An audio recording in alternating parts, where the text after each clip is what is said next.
Country Site Bayambang Pangasinan Project Part 6. So magandang araw po sa lahat mga boss. Ito po yung project po natin dito. So ayan, tapos na po tayo rito. Retouching po na lang po tayo. So rose po yung nilagay nating cornisa. Tapos ito na po yung last na ginawa natin dito. Hinaspen lang po natin yan. So gypsum board, tapos hinaspen lang po natin. So parang PVC na rin siya. So kakulay niya po itong wood grain natin na spandrel. So update ko lang po kayo rito. Hindi pa naman ito yung last na video natin. So babalik pa naman tayo rito pagkatapos din na mag tiles. So update. So yan, okay na.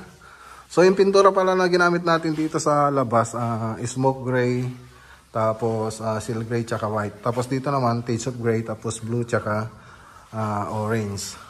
So ito po yung living tsaka dining. Tapos malit na kitchen po doon. Tapos yung cornisa na ginamit natin dito, puro rose lang. Gaya po na itong nasa kwarto na kulay pink.